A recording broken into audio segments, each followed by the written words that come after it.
How many things do you do in your life you don't really love, right? To get to the things that you love.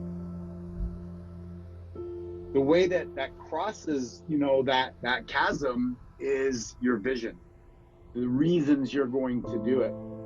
When it's failure, people want to hide it. They have shame around it. They're embarrassed.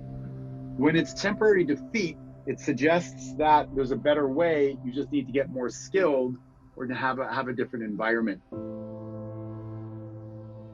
There's no winning and losing. There's winning and learning. And do you like to learn? Most people say yes.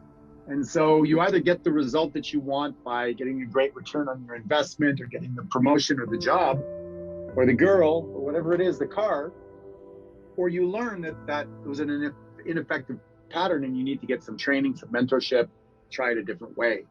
And what bridges that gap is your dream, your vision, your purpose, your reason for going after it. Life will serve you adversity, in my opinion, if you have no vision or goal, because life is about growing. So if you sit around on the couch all the time, one day you're just going to walk to the fridge, you're going to grab another beer, and you're going to trip and fall and break a leg, and now all of a sudden you have a new problem, right? If you just sit around waiting for people to solve your problems, you probably end up with no money and get evicted from your apartment. So problems are part of life. The problem is that most people look at their problems wishing they didn't have problems instead of realizing that the problems are there to serve them, to get them to grow. So then they fall victim, right? I don't like this problem. I don't want that boss. I don't want this to do my budget. I don't want to do my finances. I don't want to work out. So they have a long list of things they don't want to do. Where the person that is going to be the most successful, they decide on what is their goal, understanding that in order to run a marathon, you're going to have to work out 3 times a week. You have to get some new running shoes. You're going to have to practice. You're going to have to go through some pain. So they choose adversity instead of letting adversity choose them. When you build a company, you choose the adversity of trying to interview and hire people to work for your company. It's a pain in the ass. Employees are a pain in the ass, because they have an employee mindset. They don't have my mindset of make it happen no matter what, gut it through. I don't take sick days, right?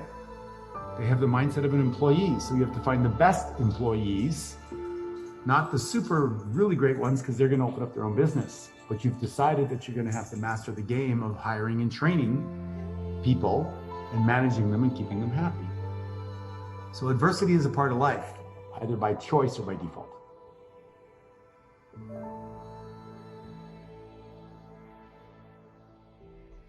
But I really believe, unless you have some super intelligence, but even Elon Musk works 16 hours a day, right? Be obsessed or be average. Be obsessed and get really good, or be average. There are 3 opponents. There is the external opponent, that's your competition, that is all the things outside of your control, the weather, the economy, the interest rates, and those things you have to face head on. There is the internal opponent, that is your own mindset, your own inner narrative, or can I do it, your own self-doubts. But one of the ones that's the most difficult is the intimate opponent.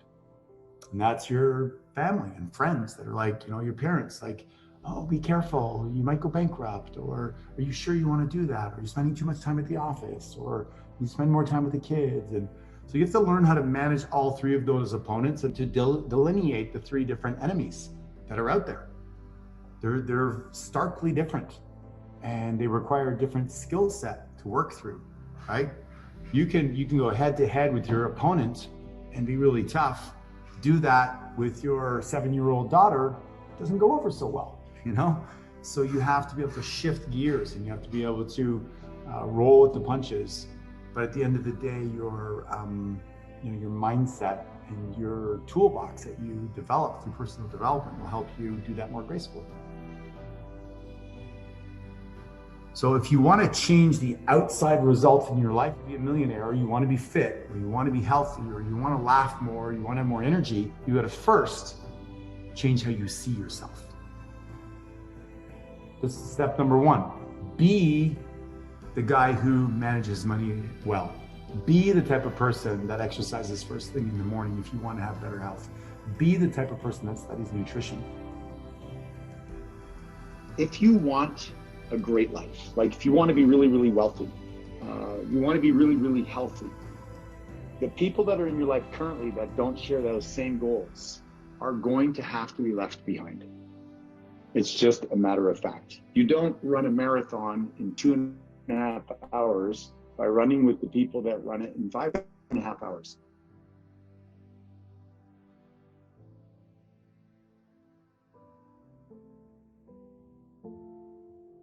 I was playing squash. I don't know if you know what that is, but it's like racquetball, right? Yeah. Playing on a team, and I rushed from one appointment to the next. I got to the gym and I didn't have my running shoes. And I was one of 4 people playing in this round robin.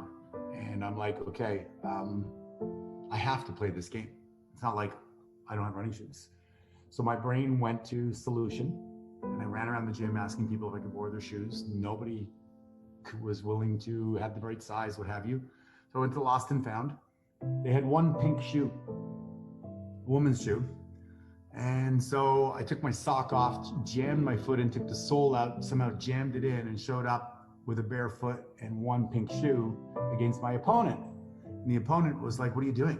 I go, "I forgot my shoes. I'm going to play like this." He goes, "You can't play like that." And I go, "There's no rule that says I can't play like this." He goes, "I know, but I'm going to crush you." And I go, "We'll see."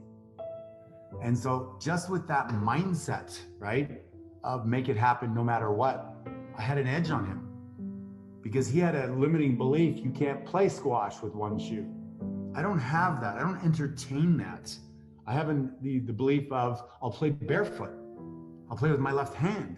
I don't care. I will bring everything I have and find a way to win. And so that's a mindset, right? It's the belief system.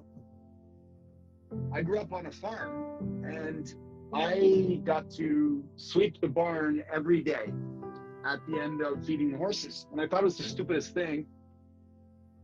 But then when I was 17 years old and I left the house, I got a job at McDonald's. And guess what?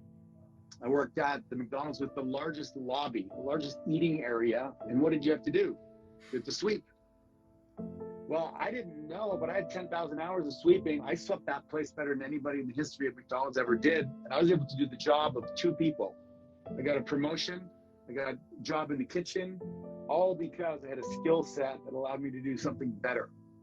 And it proved to me that when you play full out, sweeping the floor or cutting the grass or being an attentive student, right, then life then gives you opportunities. And people are waiting for opportunities without playing full out. When you play full out, it's like the universe looks at you and they go, "Oh my God, look at him. He's working hard. He's cleaning his house. He's making his bed. He's doing the dishes before he goes to sleep." He's an intentional person. Energy comes from vision. Lack of vision, somebody will sell you something to artificially boost you, but you'll have a hangover later. Sadly, sometimes it's 20 or 30 years later when you have a hangover called diabetes or, heart condition or what have you from consuming things that don't serve you. To get to that state, there's ways to do that. But once you're in that state, you're serving others.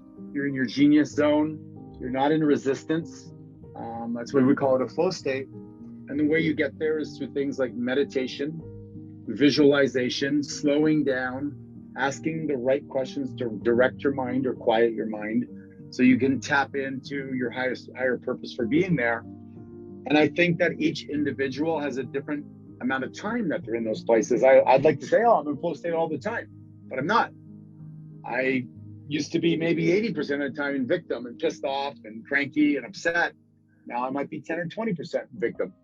So it's a graduation, it's a practice to get yourself into that place where you can attract the right kinds of people, you're open to things, and then things happen with a lot less effort. Do whatever you're doing at 100%.